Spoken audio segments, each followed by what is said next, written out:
Salut à toi, Mimotard. Alors aujourd'hui, on va parler d'un thème un petit peu différent d'habitude, donc ça va être le début d'une longue série. On va parler des changements de pilotes dans les écuries de Formule 1 pour 2019.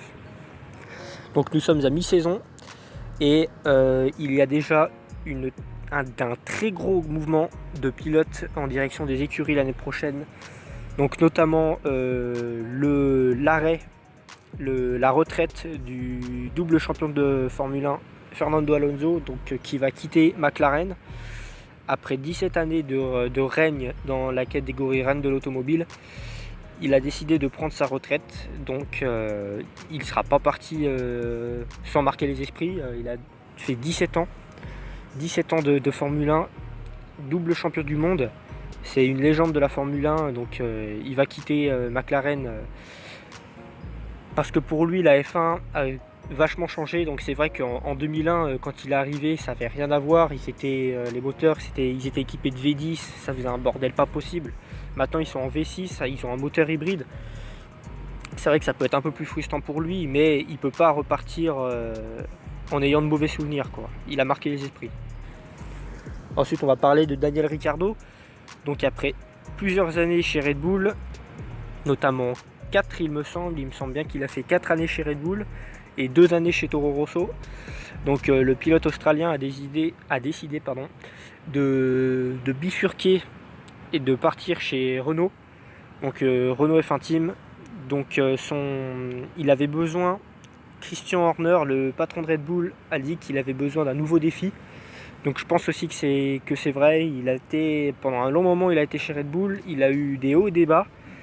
Je pense quand même que Daniel Ricciardo part de Red Bull au bon moment, parce que l'année prochaine ils vont partir. Red Bull va être motorisé par le moteur Honda. Donc Honda, ils faisaient des très bons moteurs à l'époque, mais on a eu l'exemple avec McLaren l'année dernière. Le moteur Honda n'est plus aussi fiable que ce qu'il était il y a quelques années. Chez Renault, je pense qu'il a fait le bon plan, parce que Renault, ils sont en train de faire des progrès monstrueux. Et ça ne m'étonnerait pas qu'il monte sur des podiums, voire qu'il gagne un championnat du monde constructeur d'ici quelques années.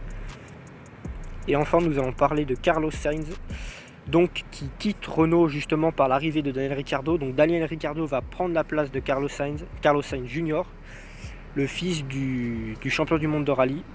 Donc Carlos Sainz Jr. va partir de Renault pour rejoindre McLaren, prendre la place de Fernando Alonso, aux côtés de Stoffel Van Dorn ou Lando Norris, donc, ou le troisième pilote McLaren. Il y a 2 pilotes par écurie de Formule 1. Donc McLaren ne s'est pas encore décidé sur est-ce qu'ils vont garder l'ancien pilote Stoffel Van Dorn, ou vont-ils récupérer Lando Norris, le troisième pilote, qui est plus jeune et qui a un petit peu plus la hargne que Stoffel Van Dorn.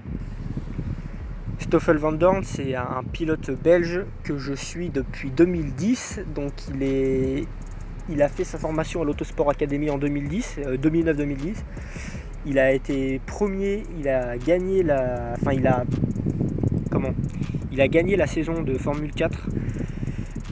Et son parcours a été très beau. Donc il a passé la GP2, il a dominé. Il a fait vraiment des belles saisons, et arrivé en Formule 1, t'as l'impression que en fait il recommençait à zéro, quoi. Stoffel Van Dorn, ça fait 2 ans, c'est sa deuxième saison en Formule 1. Il a pas montré il n'a pas fait de très bons résultats. Il n'a pas marqué beaucoup de points en soi. Et du coup, ça risque de pas jouer en sa faveur l'année prochaine. McLaren, ils ont encore des gros doutes sur le pilote. Donc peut-être qu'ils vont échanger avec Lando Norris, mais ça sera à voir. Il y a encore beaucoup de mouvements en Formule 1, les semaines qui arrivent et tout ça. Donc je vais vous tenir au courant, et puis moi je vous dis à la prochaine. Ride safe.